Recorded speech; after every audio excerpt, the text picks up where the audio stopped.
All the spices explained. The hidden flavors running your kitchen.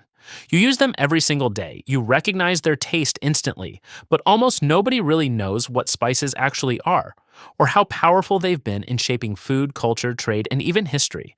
Some come from tree bark, some come from flower parts thinner than thread, one comes from cherry pits, another smells terrible until heat turns it into pure savory magic. And once you understand their origins, stories, and hidden chemistry, you'll never look at your spice rack the same way again.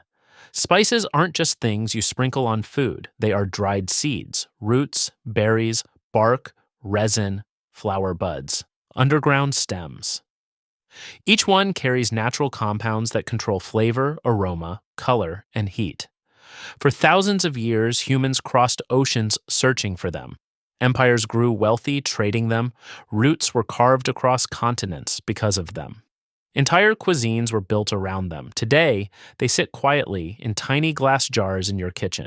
Small, ordinary, easy to ignore. But inside each jar is concentrated plant chemistry, powerful enough to transform a dish completely.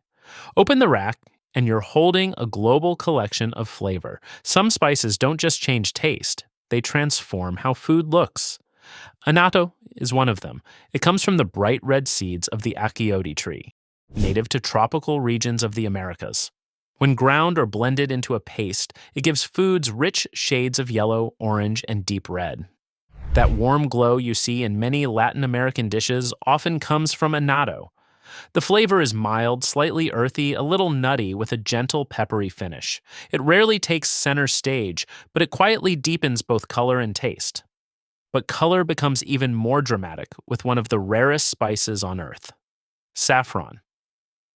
This spice comes from the stigma of a delicate crocus flower.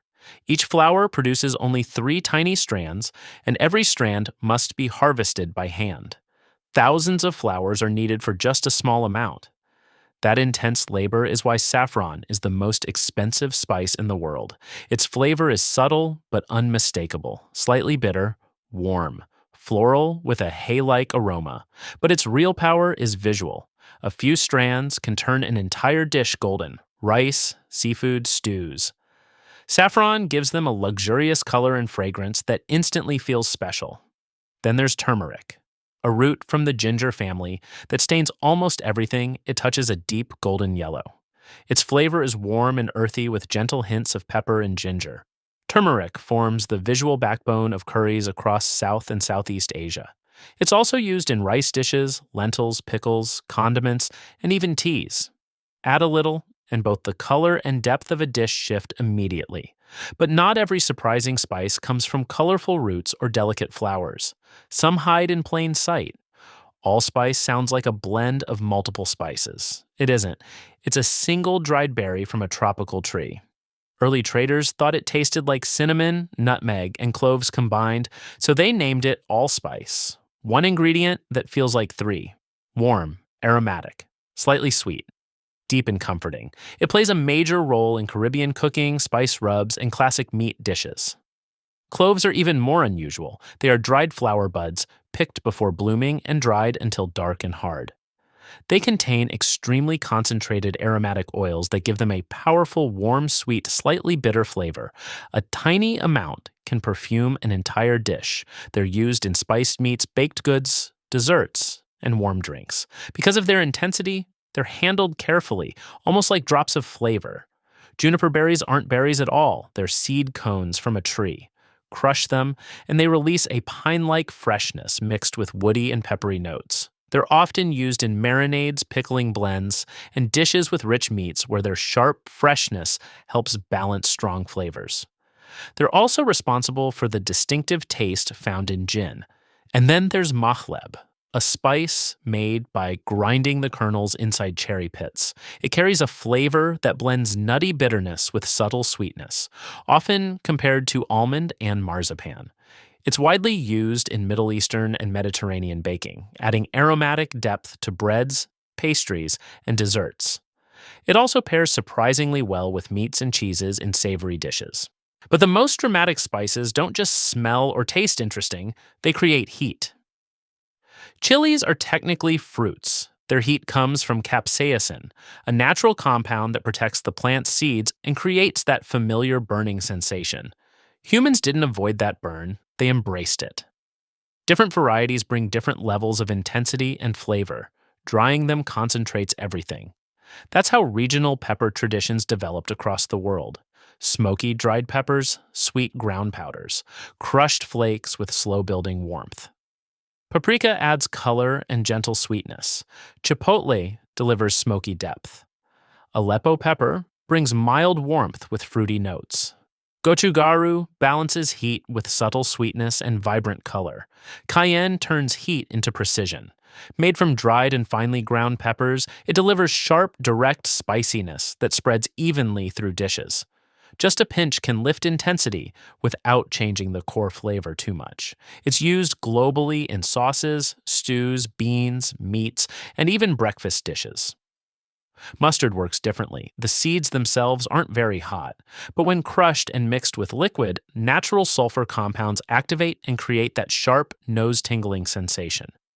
The same chemical reaction exists in foods like wasabi and horseradish. Cooking softens the effect. Keeping it raw keeps the punch. Different seed types create different strengths. Yellow mustard is mild and smooth. Brown mustard is stronger and more balanced. Black mustard is the most intense. That range makes mustard one of the most versatile pungent spices used worldwide. But heat isn't always aggressive. Sometimes it's warm, sweet, comforting. Cinnamon comes from tree bark. The bark is dried and curled into sticks or ground into powder. Its signature warmth comes from aromatic compounds that create a sweet, spicy sensation. Cassia cinnamon is darker, stronger, and more common. Ceylon cinnamon is lighter, softer, and more delicate with subtle floral notes. Though often associated with desserts, cinnamon is just as powerful in savory cooking, adding depth to meats, stews, and rich sauces. Cardamom might be the most complex spice of all. It comes from small pods in the ginger family.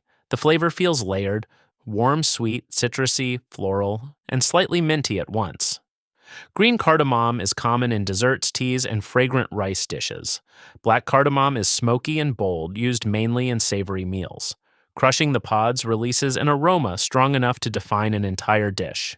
Anise and fennel both bring licorice-like sweetness. Their signature flavor comes from a compound that creates a cooling sweet sensation.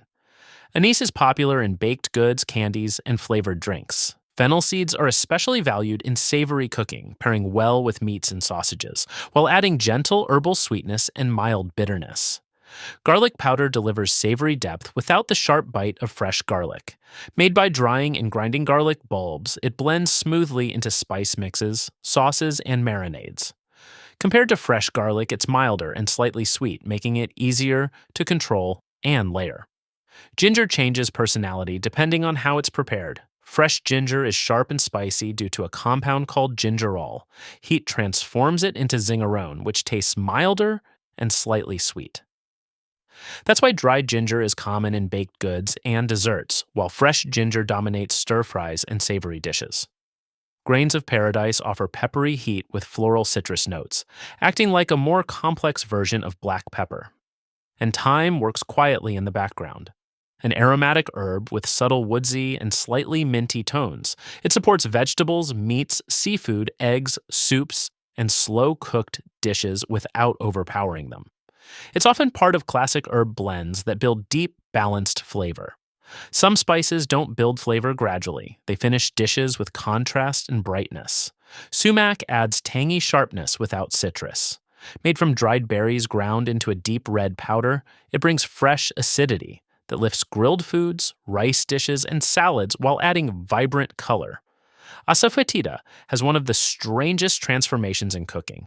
In raw form, it smells intensely unpleasant, but when heated in oil, it transforms into deep savory richness similar to onions and leeks. It's widely used in vegetarian cooking where layered flavor is essential. Vanilla is one of the most misunderstood spices. It comes from orchid pods that must be cured for weeks or months to develop aroma. Fresh pods have almost no scent. During curing, complex flavor compounds form inside thousands of tiny seeds. Extracts are made by soaking the pods in alcohol, pulling out those aromatic molecules. Vanilla is best added toward the end of cooking to preserve its delicate fragrance. Just a small amount can define an entire dessert. Here's the realization most people miss: spices are not just ingredients, they are plant defense systems, natural chemistry labs, flavor architects. They control heat, sweetness, bitterness, aroma, color, freshness, and depth. Tiny quantities, massive impact. They are the invisible structure holding cuisine together. So, next time you open your spice rack, pause. You're not just seasoning food, you're holding seeds, bark, flowers, roots, resins, and pods gathered from every corner of the planet. Ingredients that shaped trade routes, influenced cultures, and defined cuisines. And now you actually understand them. If you want more deep dives that completely change how you see everyday things, consider subscribing.